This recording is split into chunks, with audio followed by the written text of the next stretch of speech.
Hi, good evening.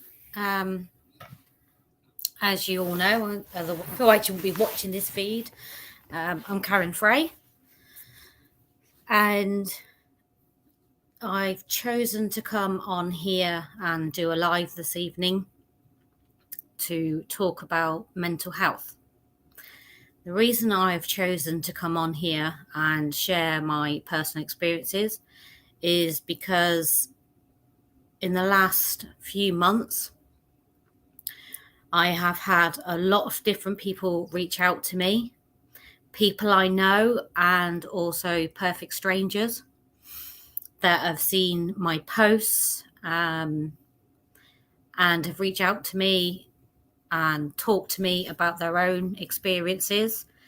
And I just felt that it was something really important to come and talk to people about. I'm not a professional in any way at all, but people feel that they can talk to me and they can reach out to me. So I feel very privileged that people feel that they can do that. I have done some lives already in the last few months with some different platforms to discuss not just myself, but mental health in general. I've been invited to actually do a talk next month at a psychic fair where I will be standing up and talking about mental health. And like I said, my own experiences.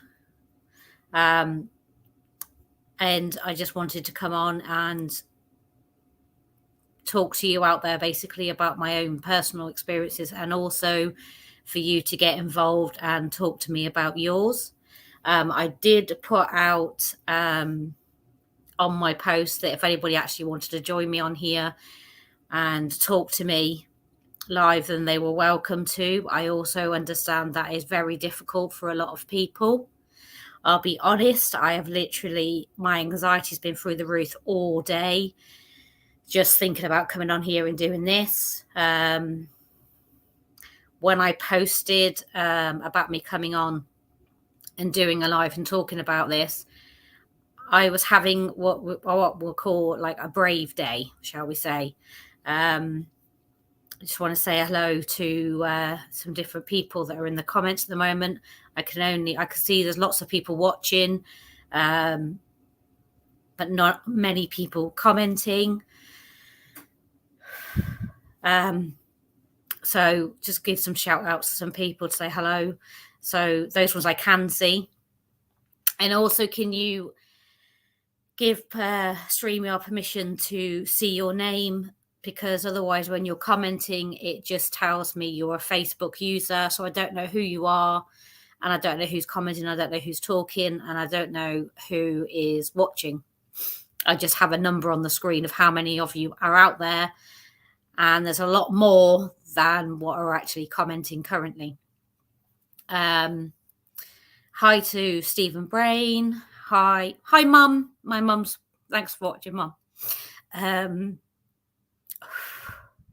Hi to Nando, Phil Newton. Hi to Melanie Nash, long time no see. Hi to Darren Davis. And like I said, for anyone that doesn't know me, I'm not affiliated with any organisations. I'm not a mental health advocate. I'm not trained in mental health at all. So I just want to make sure anyone watching this is fully aware of that. Hi, Jane Hartley. So for those that you don't know, in 2020, literally a year ago this week, Festival of the Unexplained, we did an online convention. And the online convention, we had lots of different speakers from the paranormal TV world. We had lots of exhibitors like you would at a physical event, because during COVID, we couldn't go out, as you all know. And we did a 52-hour live on here, and we raised money for CALM, Campaign Against Living Miserably. That weekend convention actually raised over £1,600 for our chosen charity. We did that event. There was myself involved. There was Jolene Jackson Lockwood. There were Gary Fields, Dennis Glenn. We had, who else? My brain's literally gone blank. I do apologise. A little bit nervous. We also had some other friends. We had Dave and we had Jess, which were all did interviews for us and helped us out with that event and sharing it and doing the interviews and everything else. And also, obviously, and not forgetting, we had my husband, Eddie Fray. He and I did some interviews together, and behind the scenes, he was running around like a crazy person, making sure I was eating, making sure I was having drinks, making sure I was having rests, helping with the questions, helping with the organising, the advertising, the sharing, promoting the charity link, and basically everything he possibly could to help and support the weekend event. Those of you that don't know me and don't know us, Eddie and I used to, I've recently closed the company down. We used to run Keep Paranormal, public and team share events, investigations. We organised, alongside of that, we also had another events company where we organised platform mediumship nights, psychic suppers, psychoholistic fairs, which then evolved into Festival of the Unexplained and the convention that you all know about today.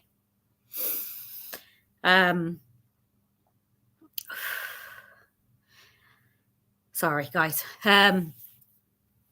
And in August 2022,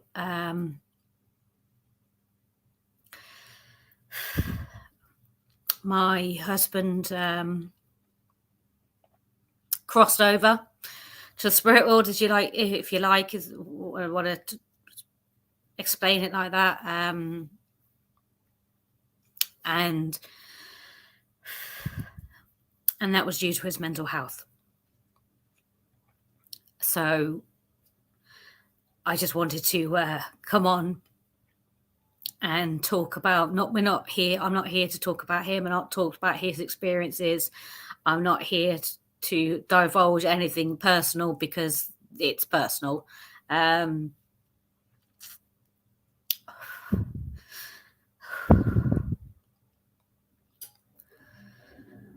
So not only have I had an experience of that, I wanted to come on here and talk about my own personal experiences with mental health. Myself personally, I've suffered with my mental health since probably about the age of 15. I'm now 40, so it's been on and off since I was a teenager.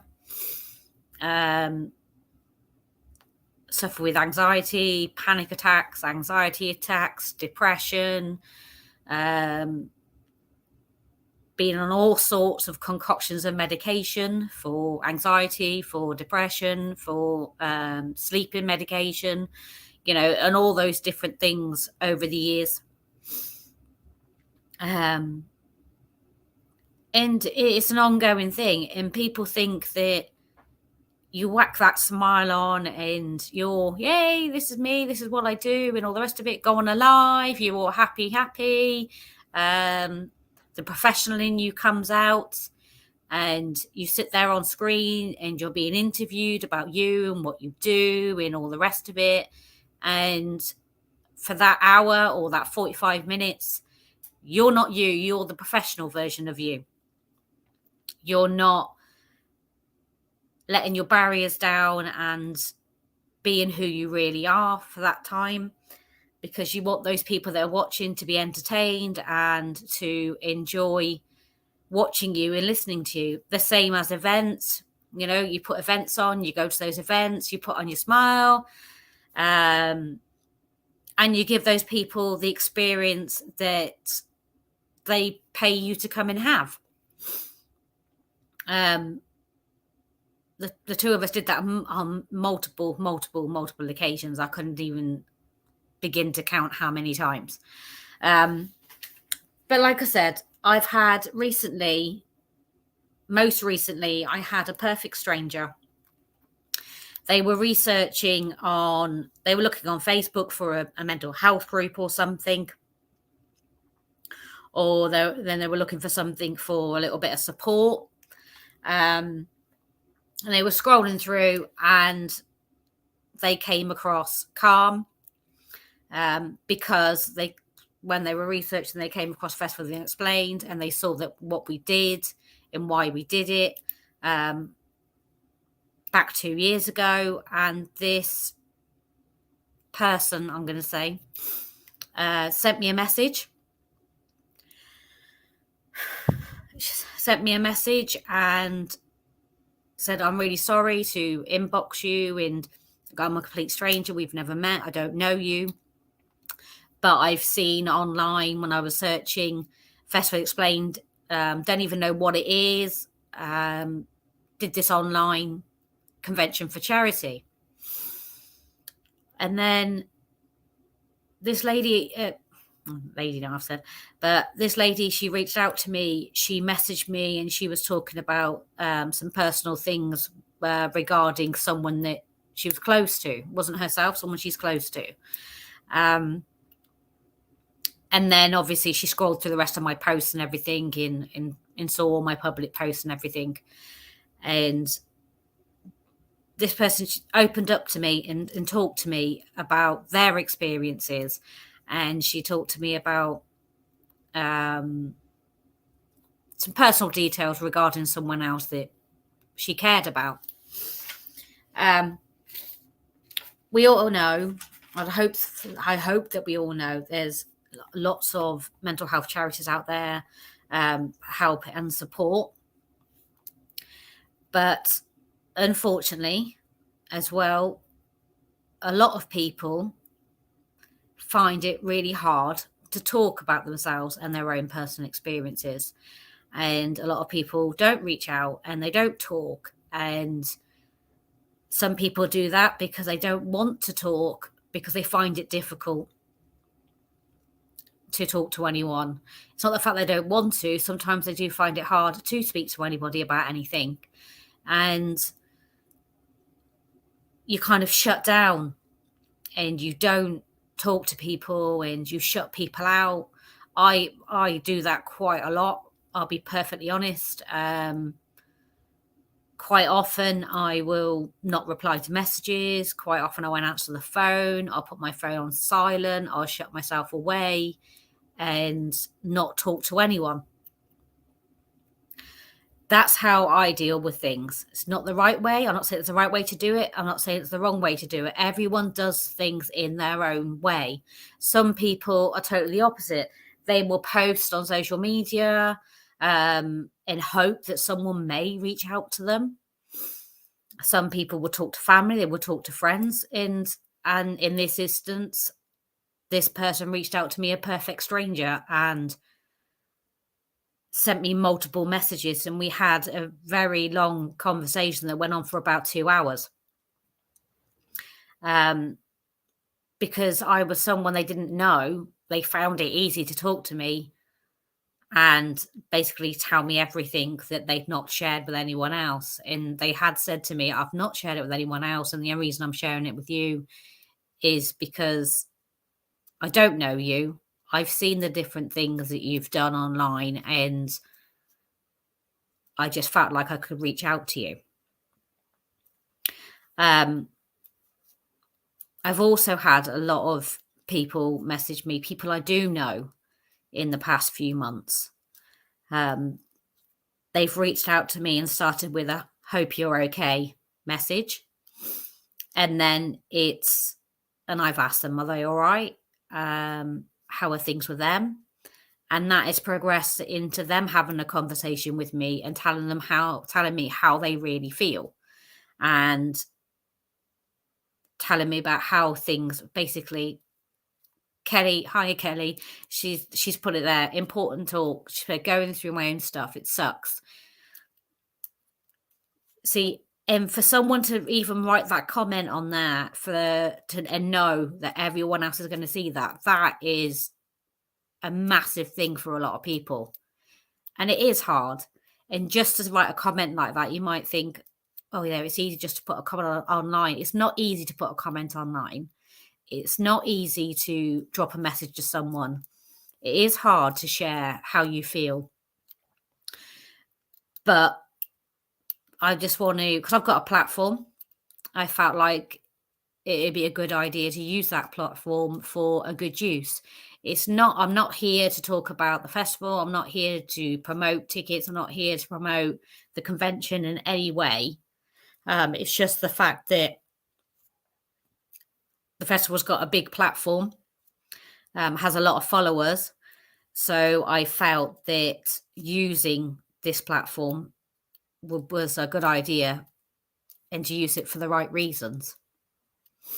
If there's anyone that wants to comment, or anybody that wants to come on and join me on here and talk about anything, then you're more than welcome to. Like I said, I put this out there as a safe space. And the reason that I've done it as safe space, because I do plan in the future to go out and, like I say, do some talks for different people that have asked me to, about my experiences. I did do some research. I've got some notes, so I do apologize. I did do some research as well today, but not just today, but I did some research for today, I should say. But believe it or not, there isn't a lot of statistics out there for the last year.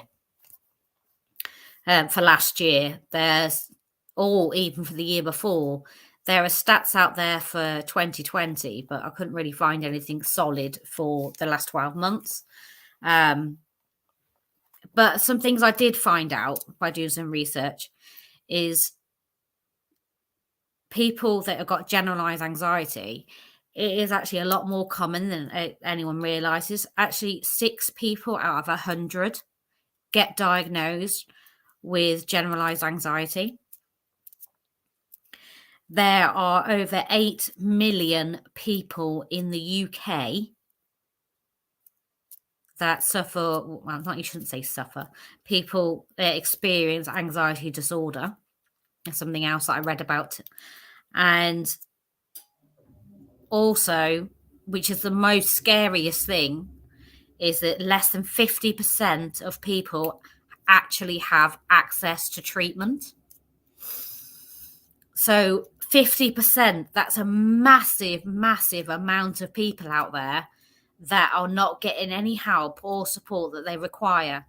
Even those people, and I do know people, even those people that do reach out and do ask for help and support, unless you have been involved with this, you've got an idea.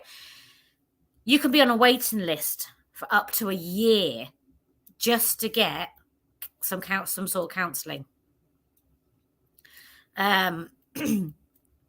And also, when, like I said, this is just personal experience. I'm not saying this is right. I'm not saying this is wrong or whatever. But there are people out there that will be put on some sort of medication to help them. I'm not dissing medication. I've had all sorts of medication myself in the past.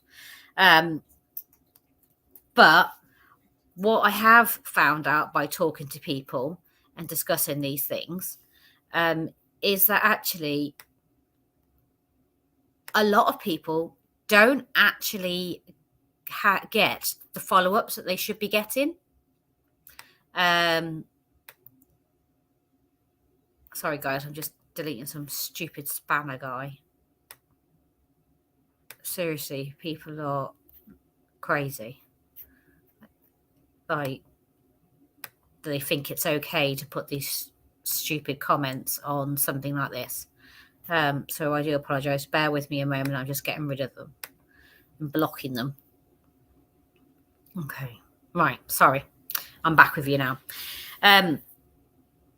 Yeah, I've actually had conversations with people where they've said, yeah, I've been put on these meds, this, that, and the other. I'm up for a review. And the review is literally a phone call. How are you doing? You know, no follow-up counselling or anything else. It's just a re-prescription. And that's really concerning. And that's really worrying that somebody can reach out for help. They get prescribed medication, but there's no follow-up. And the fact that I know people, I know I've known of people that can be on a waiting list for counselling for 12 months is a really frightening thing. I know it's okay for us where you can reach out to different charities and everything else, but some people don't feel like they can reach out to a charity. It's a personal thing. And it's really sad that, unfortunately, when people do reach out, sometimes the help's not always there. And for the fact that I've said 50%, that is a massive, huge number of people out there that are not getting the help and support that they need.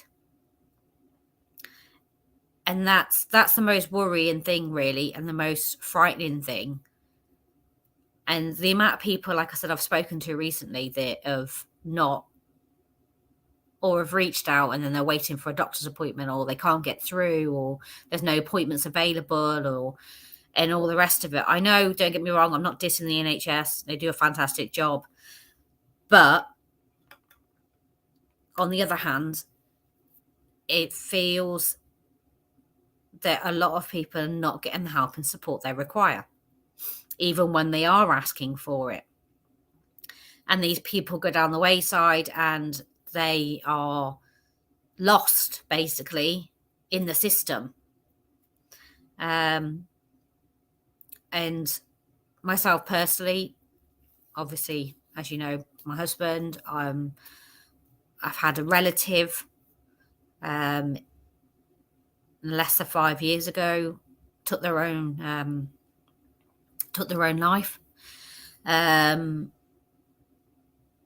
just to make a point about that, I read about that on social media in a women's group that were gossiping about the fact of, they were talking about an incident within the area. I actually made a comment in that group and said to them that it was not a point of gossip or anything else, and that it was wrong that they were discussing this on social media in a group. So, and my point was, I said, you don't know if that person's relative is reading this and they don't know it's their relative, and they may not even know about it yet. And I actually reported the post to the admin of the group and said, can you please remove it? Because I think it's very disrespectful that this conversation is happening publicly when that person's family may not even know about it yet. As it transpired, a few hours later, I had a phone call, and it turned out that I was going crazy at these people about having this conversation on a public platform. And the call that I took was actually the person they'd been talking about was actually someone I was related to. So, one, I'm glad that I actually spoke up and said it was incorrect behavior. But also sad to think that I thought I was defending somebody I didn't even know. And it turned out actually it was someone that I did know. And that was actually family. prior to, and the reason being I went so crazy about it because 12 months before that, a friend of mine, and this is an example of you don't know what's going on in someone else's mind. Doesn't matter what they say to you, you don't know what's going on up here. You know, just because they say they're okay, it doesn't mean they're okay.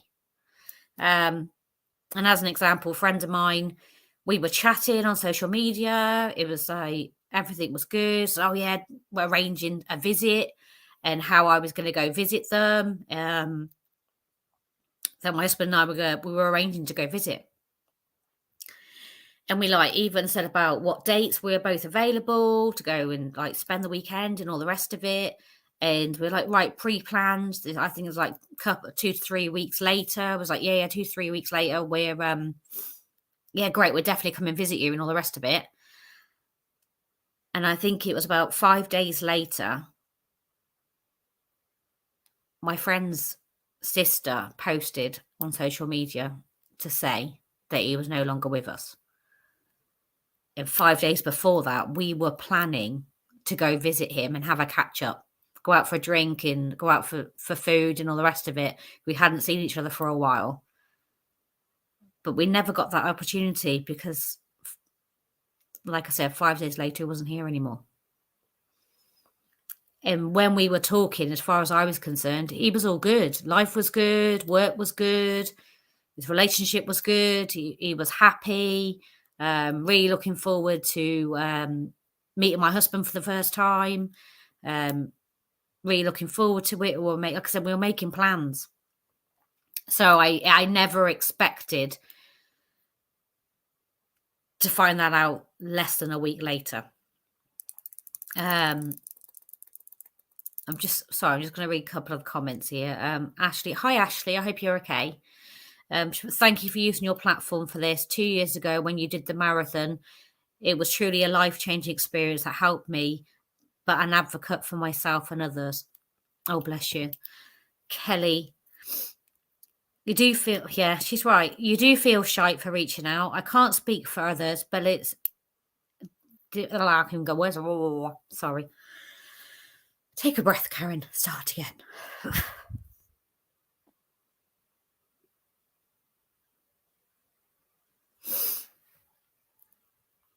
I don't know whether people mind me actually putting their comments on the screen, so I'm not sure it's okay or not. I'm not going to do it. Okay. So I do feel shite for reaching out. I can't speak for others, but it's liberating for me to think I can't handle my situation as I'm a grown up. I'm grateful for friends' supporting messages, but I feel if I write it all down, I'm a failure at admitting how completely stupid I am. So I was looking forward to listening to this for some strength. Oh, bless you. Oh, Kelly, my inbox door's open. I generally mean that. Like I said, I've had people that I don't even know inbox me and talk to me. I can't offer advice or anything else because I can't even take my own advice, let alone give it to others. And that's the honest truth. Thanks, Ashley.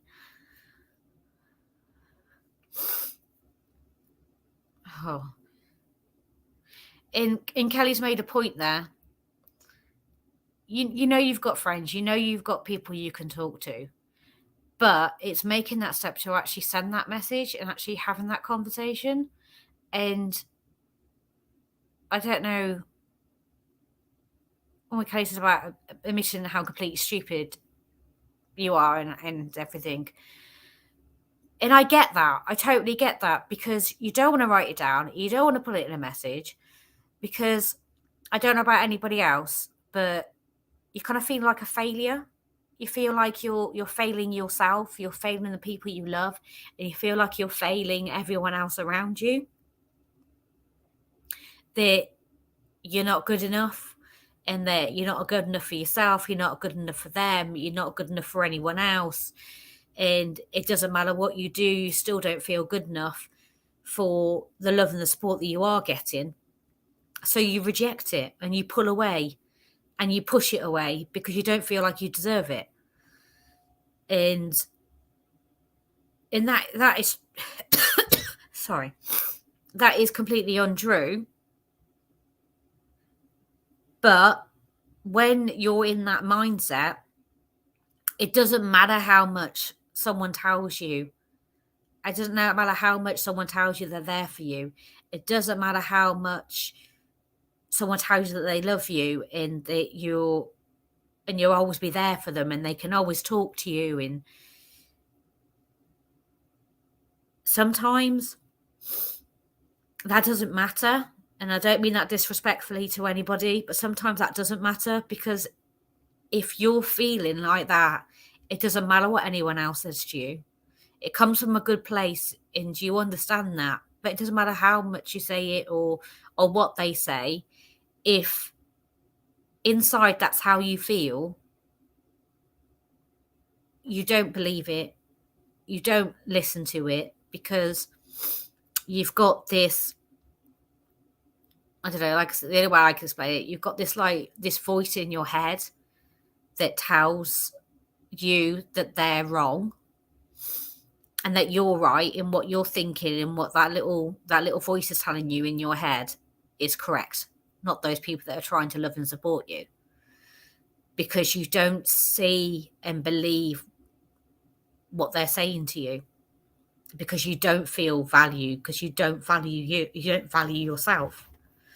If anybody wants to jump on and join me or anything, just give me a shout out, and you can jump on and come on and join me and talk to me. You know, it's absolutely fine if you don't want to and you'd rather just write comments. If you just want to write the comments, I will read them out. I will read them out.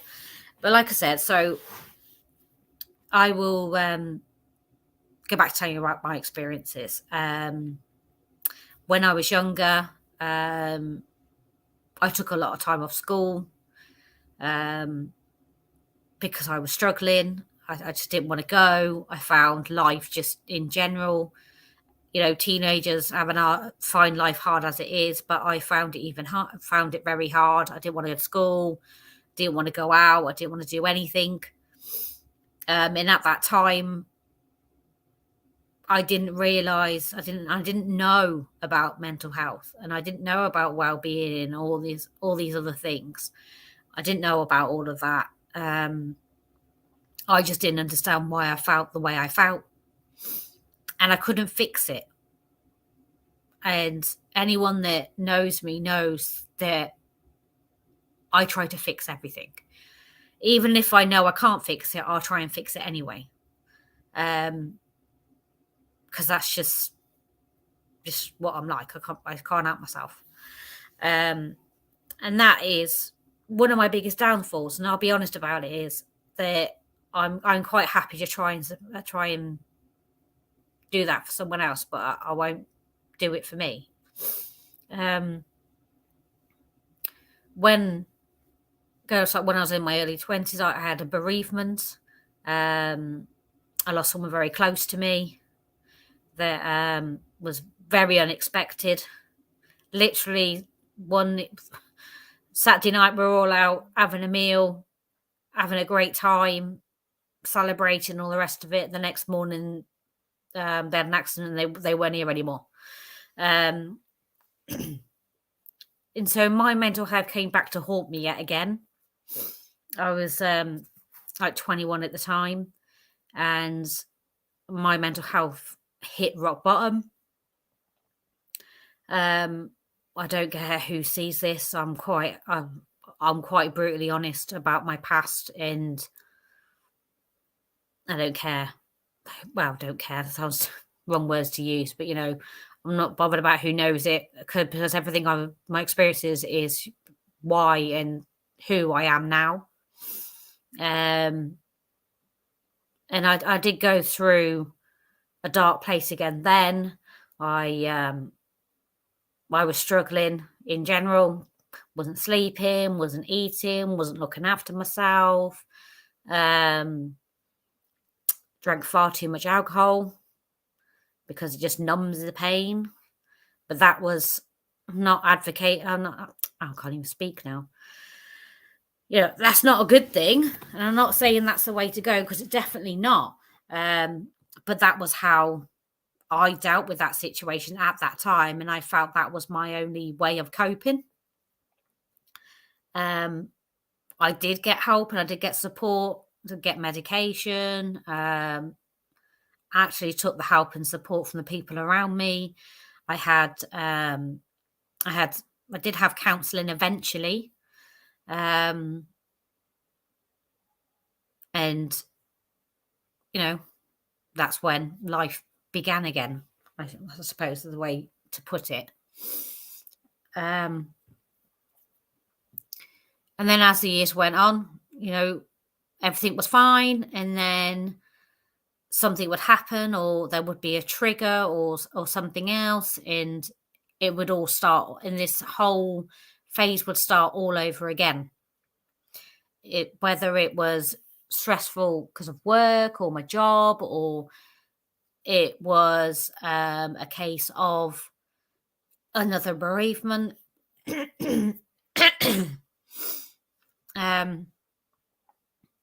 It was finding ways, coping mechanisms. And for me, in my very much younger years, my coping mechanism was to numb the pain, have a drink. And I know a lot of people that do that. And I do know there are people that are in my life even now, which I know for a fact that that's what they do. That will be what they turn to. Not saying they do it all the time, but they will turn to it, and that's what they do, just to kind of numb it for a while. And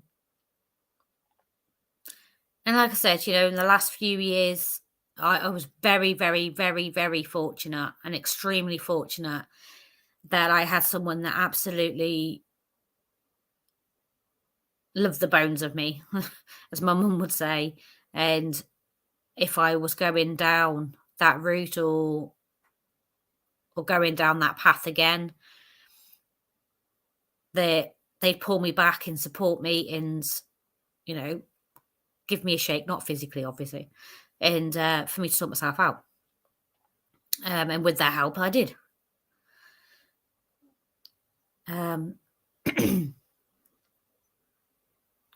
Oh, Stephen Brace, what's Steve say? Guys, if you ever get the chance to go to one of Karen's events, then please go. I'm not only got to take my mad candles, but I got to go on a hunt with Karen and the team. Oh yeah, you did. Earlier this year. Sue Cook has commented, my brother-in-law took his own life, but the night before he came round for tea and was just normal.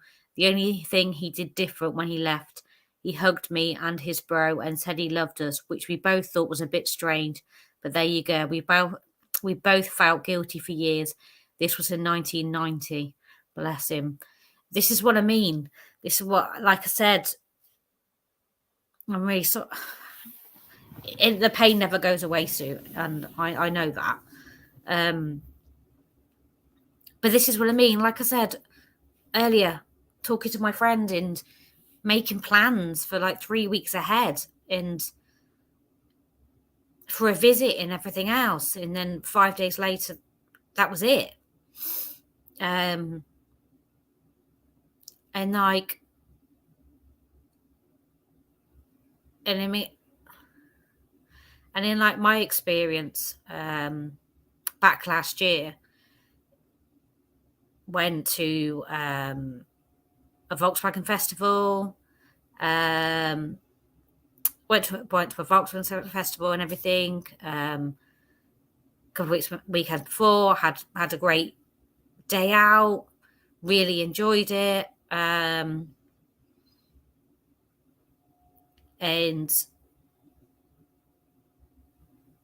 then it was no longer here anymore.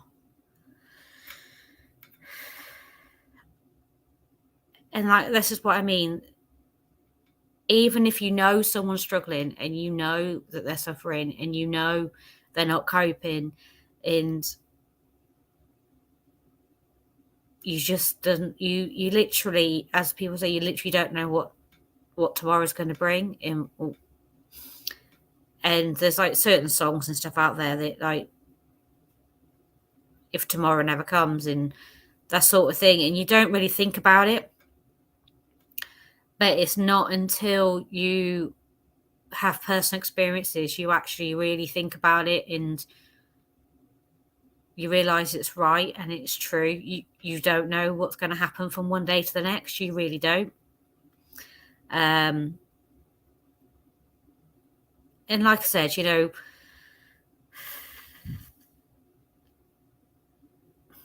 sorry.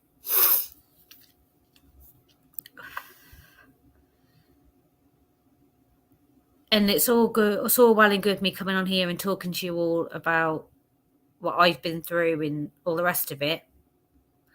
I'm not perfect. I'm not a perfect person. I've done wrongs in my life. I've said things that I didn't mean. I've not been a good person to everyone. We all have fallings out with friends, family, all the rest of it. And I've not always been a good person, and I know that. I've not always been there and supported the most important people to me in the past when I should have done. And people keep saying to me, like, you shouldn't beat yourself up about things, you shouldn't feel guilty, this, that, and the other.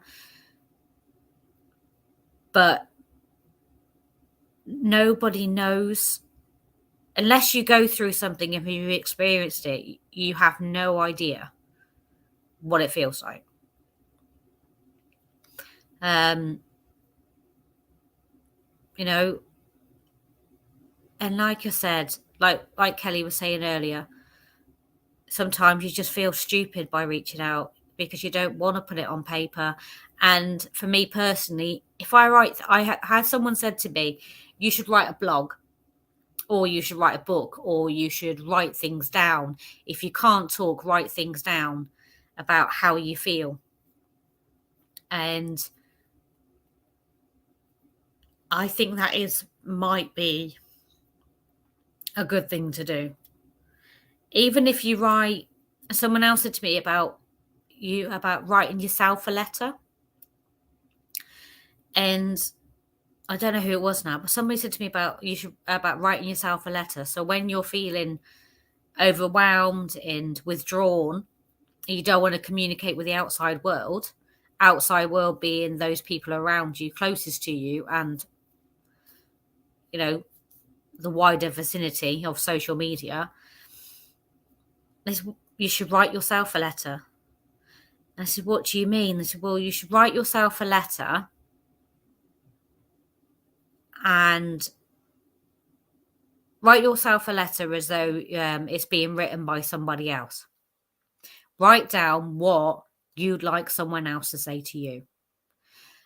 And the other thing they said is, or on the other angle, write a letter to yourself as though you're writing to somebody else and you're supporting and helping them, and write down what you would say to that other person and treat it as though you're writing it to someone else, but really you're actually writing that letter for you. These are like just little things. Like I said, I don't know whether it'll work. I don't know whether might work for some people, might not. But that was something that somebody said to me. So it might be worth a try for anyone. Has anybody got any comments they want to make, or anything else anyone got anything they'd like to share? You don't have to click the StreamYard thing to put your name on it. You can remain anonymous if you choose to, and comment and be anonymous to comment. You're more than welcome to do that if you'd rather not have people knowing who you are and what you're saying. That's absolutely fine. That's not a problem at all. But yeah, like I said, this is a safe space. This is not all about me.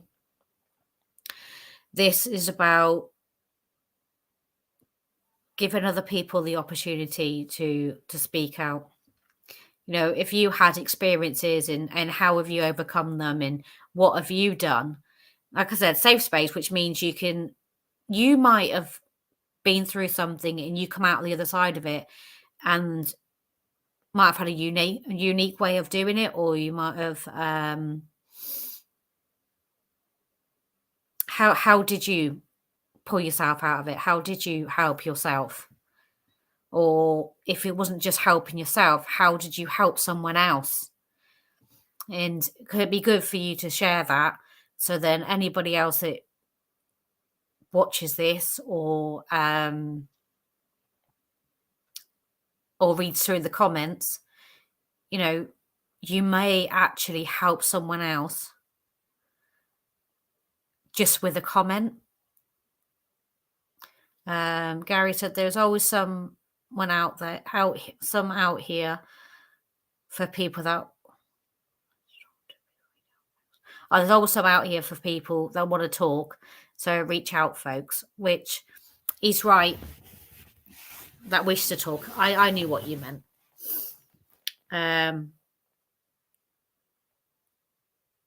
So Paul's made a good comment. Important to stay off alcohol if you have mental health problems, to get good sleep, exercise, and routine. Yeah, some people feel that doing exercise or going for a walk or something, clear the head, that type of thing. Everyone's got their own way of dealing with things. Okay. Okay, so we've got another comment. I have something to share. I can't express how incredible.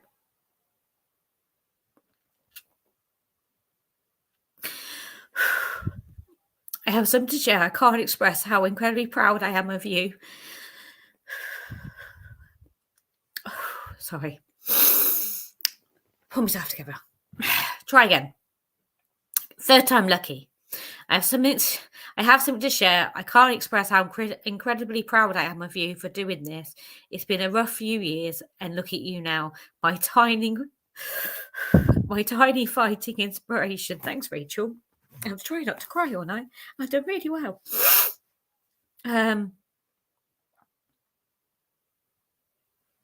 Thank you. And oh, sorry, I can't see now.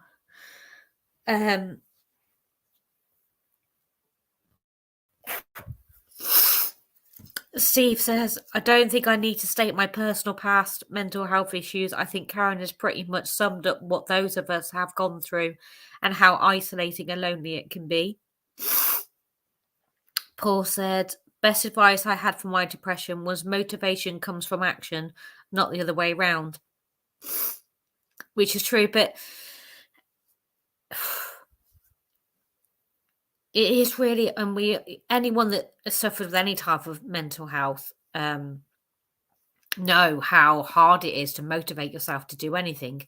Sometimes it's hard just to motivate yourself to actually get up in the morning, have a shower, get dressed. That's an achievement for some people some days. Other people literally put a complete mask on, get up, go to work, do their day job, come home and cry, have sleepless nights, shut themselves away, because that's their way of dealing with things, because you don't want to burden other people and you don't want them to worry about you, so you don't tell them so they don't worry. But then on the other side, and the flip side of that is they're not stupid. They know something's not right. They know you, and they know that you not being in contact or not seeing them or anything. They know that you're going through something, and they know that's your way of coping. But they also know that they're there as in when you're ready to talk to them.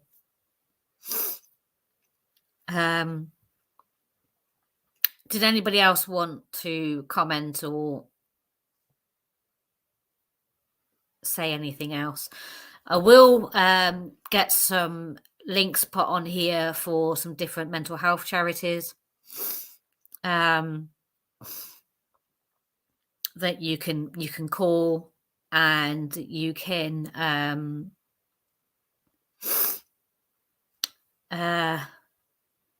reach out to, or if not for yourself, but for somebody else. Where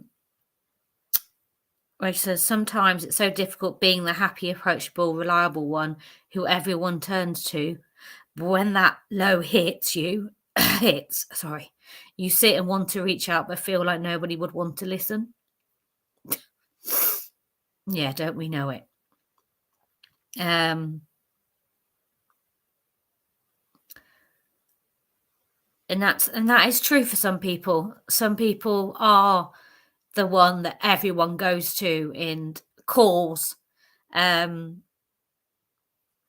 everyone's go-to for support and help in whatever else, and you're always the one that helps others, supports other people, always on the other end of the phone for everyone else, always the one that's trying to put a positive spin on things,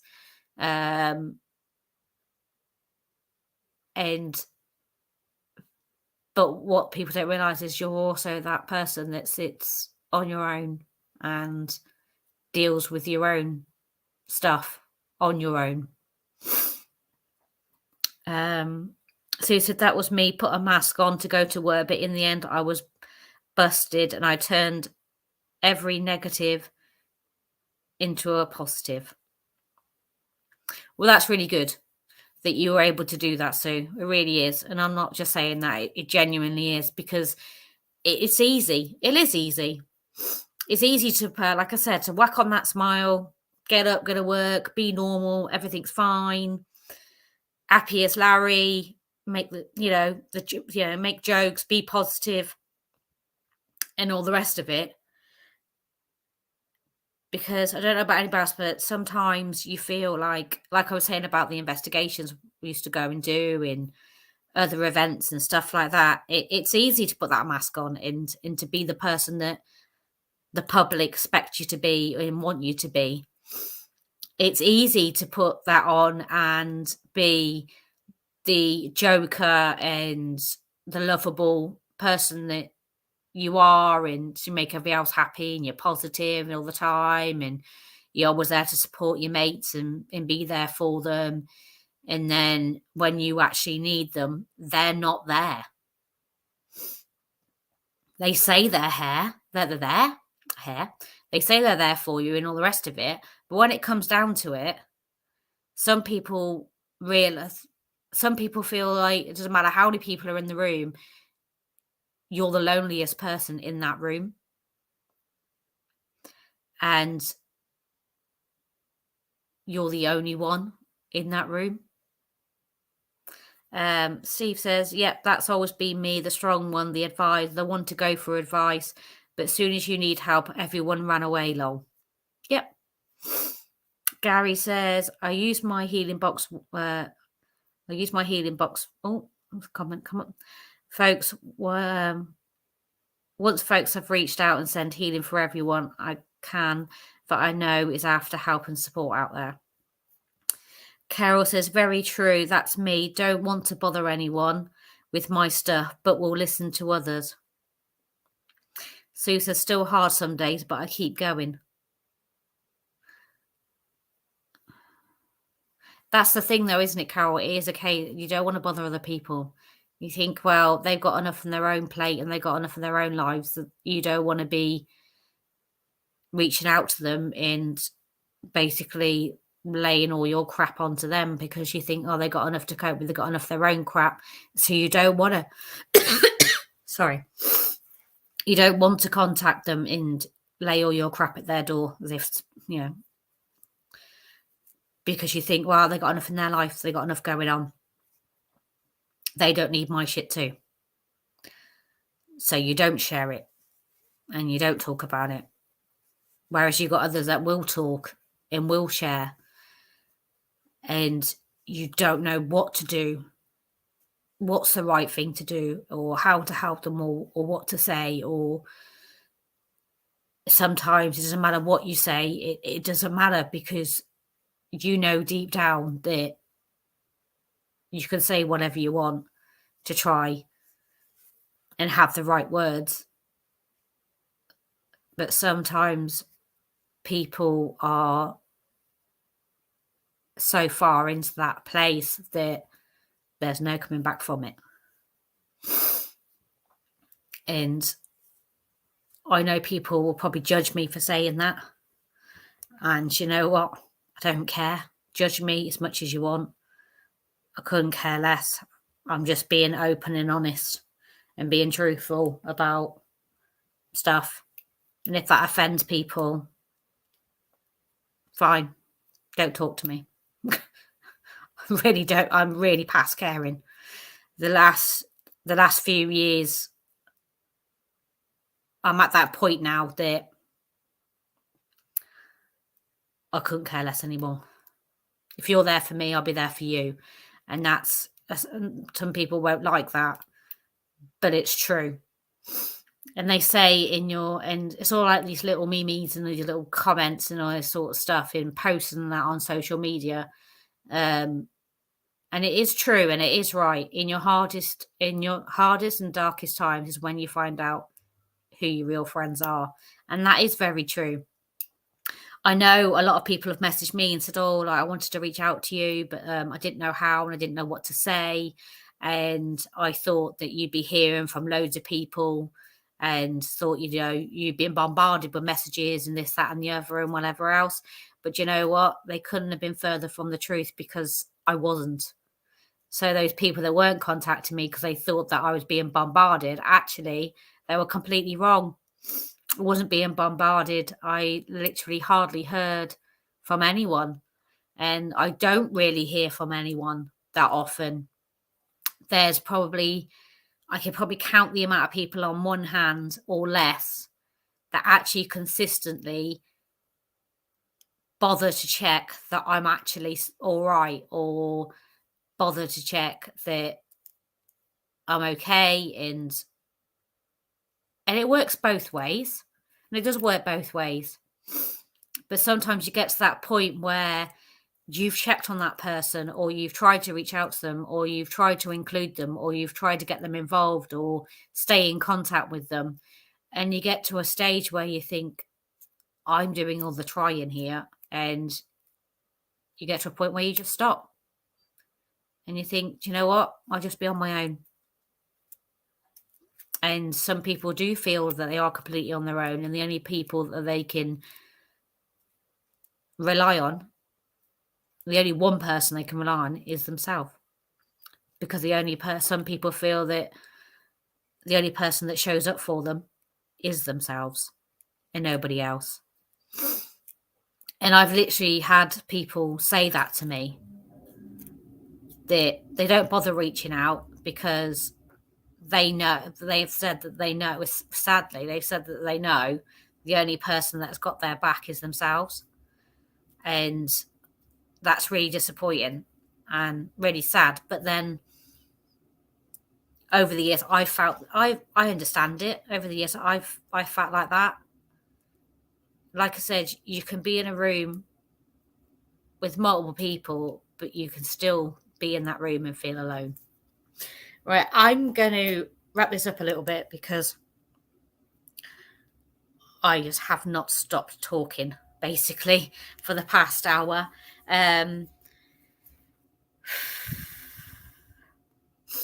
Apologies if I've waffled and stuff, but it's not. This actually was. I knew this would be hard, but it was even harder than what I even thought it would be to come on and do this. I'm glad that I have. And I'm glad that hopefully those few of you that have made comments, or the rest of you that are all watching that haven't commented or got involved, which is okay. It's okay just to sit and watch and just to listen and to read the comments and everything. that it's about you take from this what you need to take from it. And all I'm gonna say is, this is the link. It's in the comments. This is the link for the charity that we supported, like I said, back in 2020, which are a great charity. And if you subscribe to Haunted Magazine, you will see inside the back page of Haunted Magazine, there is the details of how to contact Calm in there. Those guys support Calm. And like I said, in every issue that comes out, it's on the back page. The link's in the comments. We will put some other links on. Going forward, you can go on to the festival website. This is, and we have actually, on the festival website, we have actually got a tribute page. So you can go on there, and if you don't know me, and you didn't know Ed, there is actually a tribute page on there, so you can actually read up about who he was and in what he did. And you can also go on there and read about how every convention from this year onwards is being done. Oh, sorry, not the table then. One a bit wobbly.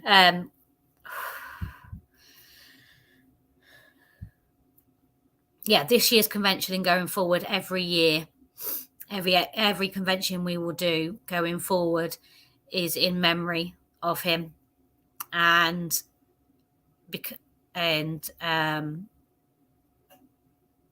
because if it wasn't for him, I wouldn't be sat here now. People say, oh, well, you've worked hard, this, that, and the other. You've put yourself out there. You've done this, you've done that, you've done the other. But what people don't realise is he was the driving force behind all of this. I would not have accomplished all the things within the paranormal community, the rest of it, like doing events, going out there doing my mediumship, because I don't back myself. I've never backed myself with anything I've ever done. That's why I said I'm being open and honest and laid bare here. I don't back myself at all. I've never backed myself when it comes to doing conventions, when it comes to doing investigations, when it comes to doing my mediumship and everything else. It doesn't matter what people say to me,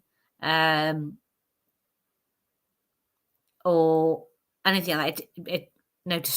I'm grateful, but he was the one that backed me 110% and always pushed me to my limits, and over my limits, because if he didn't, like I said, I would not be sat here now. Festival of the Unexplained would not even exist if it wasn't for him.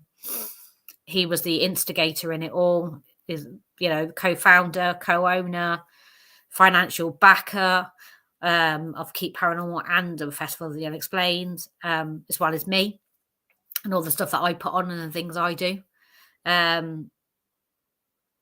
So, yeah, we as a tribute to him, every convention will be in his memory. I'm going to go now. We've also got the other link on. We've got the phone number on here for the Samaritans as well. And as much as I've sat here and said everything I have, my inbox is open. Like I said, I'm not a mental health advocate. I'm not medically trained in mental health by any means. I can just talk from my own experience and experience of what other people have told me about what they've gone through. So anyway, thanks, guys. Thank you all for listening to me. Thank you for your support. this evening. It is much appreciated for those that have watched and commented. Thank you to anyone that is watching this after it's ended. You know, you're just as important as those people that have come on and watched this live. And I do, and if people want me to and would like to, I will be more than happy to do this again on another occasion. And like I said, I'll be in Great Bar next month, and I will actually be doing a talk on this there at that psychic fair. Just going to read the last few comments, and then I'm going to let you all go. So thank you for your time, and thank you for being here. Paul says you did well, Karen. Take care. Thank you. Sue Cook said thank you. Steve Brain, thanks, Karen. Rachel said, please remember, reach out. You aren't alone. So on that note, I'm going to say, and she's right, it does. And like I said, there's been some seriously shocking statistics, and you would be very surprised the amount of people that I know within supernatural, paranormal community, whatever you want to call it, that actually don't talk and don't speak up. And it's only when somebody else does or something happens that those people actually do speak up and are open and honest and say, well, actually, yeah, I feel like that too. Or I have felt like that too. It is getting more known within the community of a lot of people that are struggling and have suffered or are suffering with their mental health. So just one more last comment from Gary. If you can help one person, well done. People out there for you. Remember that, please. I know. So I'm just going to say thank you all for watching. I apologize for my little mini meltdowns throughout the past hour. I tried to hold it together as best I could, and I hope that I did a good job of doing so. So thanks, everybody. Take care. Look after yourselves. And I will hopefully, if not virtually see you, physically see you soon. So thanks, everyone. And good night. And thank you for Rachel for monitoring and being admin tonight. It is appreciated. So good night, guys, and thank you.